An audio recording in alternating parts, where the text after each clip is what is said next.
ఆంధ్రప్రదేశ్ మాజీ ముఖ్యమంత్రి వైఎస్ఆర్ కాంగ్రెస్ పార్టీ అధినేత వైఎస్ జగన్మోహన్ రెడ్డి సుదీర్ఘ విరామం తర్వాత నేడు హైదరాబాద్లోని నాంపల్లి సిబిఐ కోర్టుకు హాజరు కానున్నారు. అక్రమాస్తుల కేసుకు సంబంధించినటువంటి విచారణలో భాగంగా ఆయన చాలా సంవత్సరాల తర్వాత వ్యక్తిగతంగా కోర్టు మెట్లెక్కడం ఇప్పుడు తెలుగు రాష్ట్రాలలో రాజకీయ ప్రాధాన్యత సంతరించుకుంది. గత 6 ఏళ్లుగా అప్పుడు ముఖ్యమంత్రి హోదాలో ఉండడం, ఇతర కారణాల రీత్యా కోర్టు హాజరు నుంచి మినహాయింపు పొందుతూ వచ్చినటువంటి జగన్కి ఈసారి సిబిఐ నుంచి గట్టి ప్రతిఘటన ఎదురైంది. ప్రస్తుతం ఈ కేసుల్లోని డిశ్చార్జ్ పిటిషన్లపైన రోజువారీ విచారణ జరుగుతున్నందున నిందితులు భౌతికంగా హాజరు కావాల్సిందేనని సిబిఐ వాదించడంతో న్యాయస్థానం ఆయన మినహాయింపు పిటిషన్ను తిరస్కరించి హాజరు కావాలని ఆదేశించింది. దీంతో ఈరోజు జగన్ నాంపల్లి కోర్టుకు రానున్నారు. చివరిసారిగా వైఎస్ జగన్ 2020 జనవరి 10న నాంపల్లి సిబిఐ కోర్టుకు హాజరయ్యారు. అంటే దాదాపు 5 నుంచి 6 ఏళ్ల వరకు కూడా సమయం ఉంది. మళ్ళీ ఆ తర్వాత ఇప్పుడు కోర్టుకు హాజరవుతున్నారు.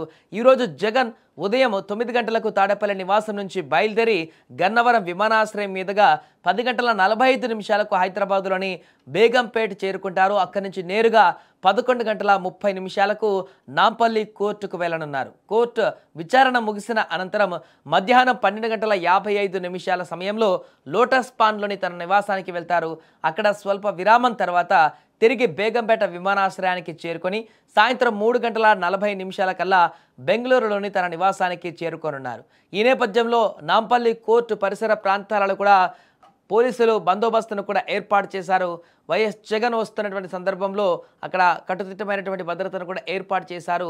5-6 సంవత్సరాల తర్వాత మరలా నేరుగా వైఎస్ జగన్ అక్రమాస్తుల కేసుకు సంబంధించి కోర్టులో హాజరు కానుండడం, గతంలో అప్పుడు రెగ్యులర్గా కోర్టుకు హాజరయ్యేటువంటి పరిణామాన్ని మనం చూసాం.